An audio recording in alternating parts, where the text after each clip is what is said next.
What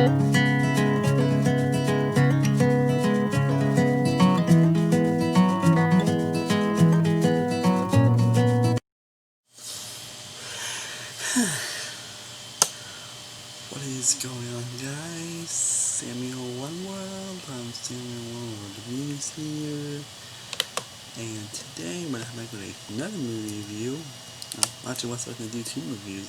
I want to thought I was having, and then one more like one solo was gonna be my main reviews, but I saw a little film called Songbird. So it's also released on Monster Hunter. That's on my channel. And I just had to talk about Songbird, but before I get to talk about Songbird, feel free to hit that like and subscribe button if you want to see more content like this. And if you have seen this movie, I would love to know down in the comments down below. So Songbird is directed by Adam Mason and stars the talent of J.K. Alba, Sophia Carson, Greg Robinson, Bradley Whitford, Paul Wilkerson, Debbie Moore, Jenna Gunther, and Alexandra Denari. And you want to know what the movie is about? You want to know a movie called Songbird, Songbird, Songbird is about.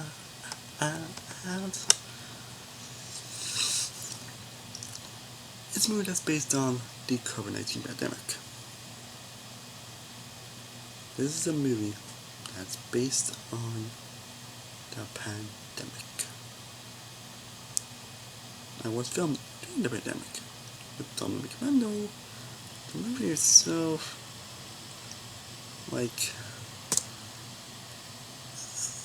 it's basically, if you want to know what the actual story of this movie is, basically during this COVID-23, guys. So fearful this pandemic is going to be like a new day in like years and years, like seriously. We had today Nico, who, and a man with a rare immunity who must overcome much of the law, murderous vigilantes, and a powerful family to reunite with his love. Basically, it's kind of a love story staying in a pandemic. To be honest, I hope to God this doesn't become a trend. I hope to God this doesn't become a trend where they make movies set in the pandemic. But I know they watch movies stuff to want to escape it, and we just don't want to only be reminded of it. Just really? Not mention they also make it incredible. I was gonna forget. Thought there wasn't gonna be any film like I thought there wasn't gonna be any film that was going to knock The Kissing Booth as my worst film of 2020. But it's possible that someone might have done that for me. Because as much as I hate The Kissing Booth 2, I don't much remember I did a review on Kissing Booth 2 or something like. But yeah, I hate that movie. Somehow Songbird is just, it pisses me off more than that movie. Somehow. Now, also, oh, by the way, it's also produced by Michael Bay.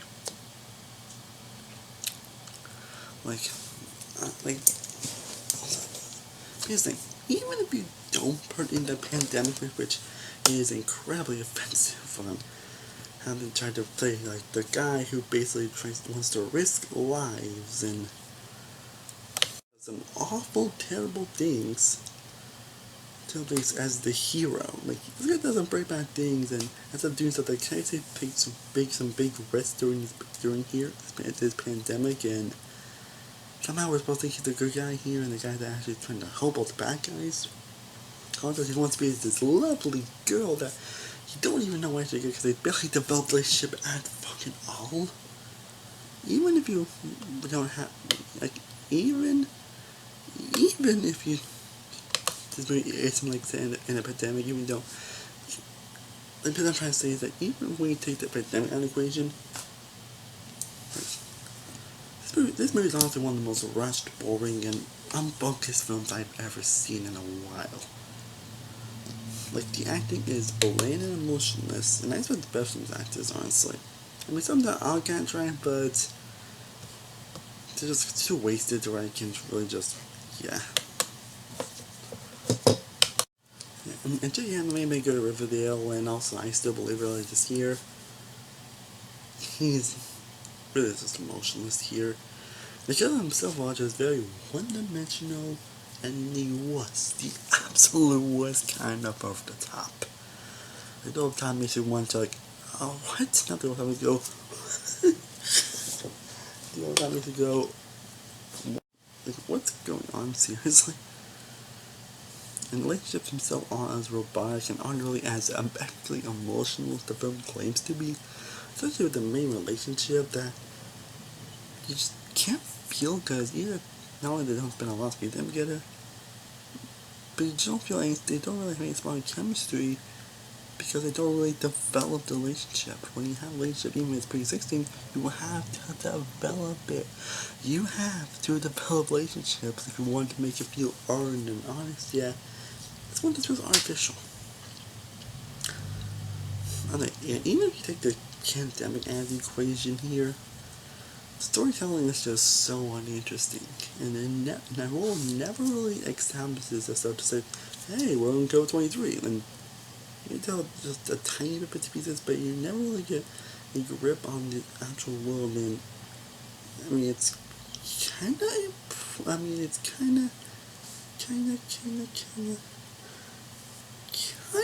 important that you establish a world building. It's right about the world, you have to establish it.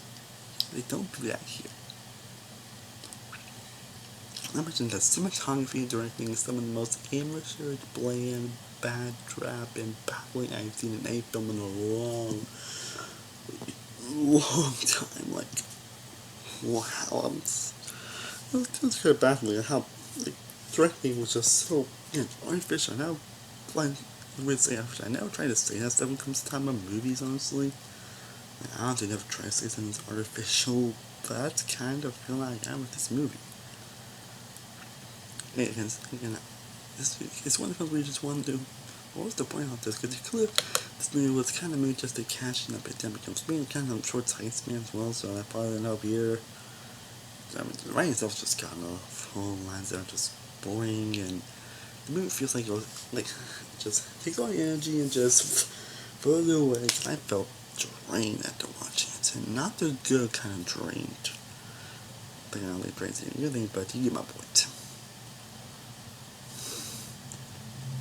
It's so crazy they're even thinking of doing this anyway. Again, even when you don't tell them, even if it wasn't even about the pandemic, it's still kind of offensive. Because then they try to portray the main character as a hero, even though he does terrible things and actually risks lives. Not for him, but just for other people. Yet you think it's like a good guy. Yet the people actually only trying to help and. I mean, some also the films are pretty over the top as well. You don't really have much here, but when the actual characters are just trying to help and trying to, protect their people, it's not about treat those people as bad guys. That's why I always use kind of bad rap and the terrible uses into it. It's not really good look. If you were trained like the good guys as the bad guys and the bad guys the good guys. Like, wow, like, it's just so frustrating, and it can definitely probably got me and many other people pretty peeved, and I'm sure I'm not the only one that thinks that. It's just so like, and there's not really any like true, because now the messages they're trying to fill with hope, the director to say that most movies about hope. They don't really hit because you don't care, and you're wondering, like, why the hell would something exist in the first place? Like, this movie is just so baffling. I couldn't believe what I was watching. Like, I imagine a debate between this and Case of 2 as my watching it. I honestly never done a million things. I didn't knew this film even existed till a couple days ago, and when I saw something called Songbird, I was like, what is it been called Songbird, by the way? I'm so confused why it's been called that. Yeah, it wasn't the day I watched it that I found that it was actually a film in the pandemic. Like, the only I heard about it, I saw a couple of movie reviewer friends review it. And it's really seems like something to talk about. But yeah, someone gets the one big round shit, Jeff. It's easily one of the worst movies of the year, and debate from the worst film of 2020. You'll see if it will be when I talk about go my to the big live stream I'm doing on New Year's Eve. So yeah, but yeah, this movie freaking sucks. It freaking blows. It's like, don't. I hope this become a trend, honestly. Well, guys, I hope you enjoyed my other review on Songbird. And I was meant to do 2 reviews in one day, but yeah, I thought I was do one, so you give me a couple more reviews. So I still do enjoy doing it. I guess I just kind of get focused on other stuff, I guess. But recorders again, I'd love to know what your thoughts on Songbird down to jump to these movies. Actually, too overhated, or do you agree much exactly that these movies should never be made? And I do have some more videos facing in a year, and I will plan for the rest of the year, so we're doing fucking very soon. And again, probably New Year's Eve, I will be doing a big live stream, kind of similar to what I did halfway through the year, where I just kind of basically all the movies, TV shows, and games I've played and played for the year, so be on the love of that. As always, thank you so much for watching. I truly honestly appreciate it. If you haven't, be sure to like this video, be sure to share, be sure to subscribe, be sure to follow all my social media sites, all the description down below. I am saying one more to tell one of these. I'm just next time, as always, stay cool, but peace.